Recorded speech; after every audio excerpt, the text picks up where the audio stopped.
मैतन फकरितुनी, गीबत करने के मुतालिक, चुगली करने के मुतालिक मेरे लजपाल करीम आका मोहम्मद रसूलुल्लाह सल्लल्लाहु अलैहि वसल्लम ने क्या इरशाद फरमाया।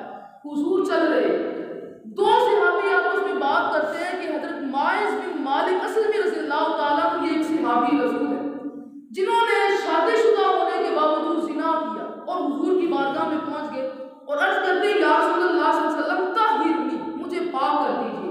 हुजूर ने चेहरा अंदर फेर लिया। वो सहाबी फिर आगे बढ़े, अर्ज की या रसूलल्लाह ताहिरनी, मुझे पाक कर दीजिए।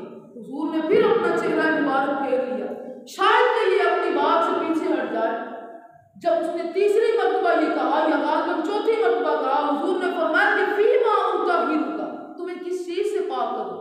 अर्ज की या रसूलल्लाह, शादीशुदा होने के बावजूद जिना कर बैठा हूं और मैं जानता हूं कि इसकी दोज़ख की सजा बड़ी सख्त है। मैं चाहता हूं कि दुनिया में मुझे सजा मिल जाए। हुजूर सल्लल्लाहु अलैहि वसल्लम ने उसे रजम करने का हुक्म दिया, उसे संसार कर दिया गया।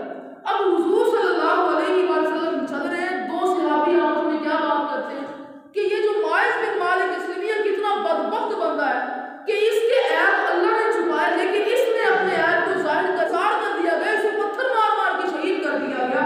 जब हुजूर सल्लल्लाहु अलैहि वसल्लम ने कलेमात सुने तो हुजूर का रंग बदल गया। हुजूर ने उन सहाबियों को मुखातब करके फरमाया, आगे गधा मरा पड़ा था। हुजूर ने फरमाया कि ऐ सहाबियों उतरो और इस गधे का गोश्त खाओ। उन दोनों ने अर्ज की या रसूलल्लाह, हम कैसे इस मरे हुए गधे का गोश्त खा सकते हैं। हुजूर ने फरमाया, तुमने अभी अभी तो अपने मरे भाई का गोश्त खाया। नहीं या रसूलल्लाह, वो कैसे। हुजूर ने फरमाया, क्या तुमने कुरान नहीं पढ़ा, वला यरतब बअदुकुम बअदा अयुहिब्बु अहदुकुम अन याकुला लहमा अखीही मैता। जब कोई मुसलमान अपने मुसलमान भाई की चुगली करता है तो वो गोया ऐसे ही है जैसे अपने मुर्दार भाई का गोश्त खाता है। ये देखिए कि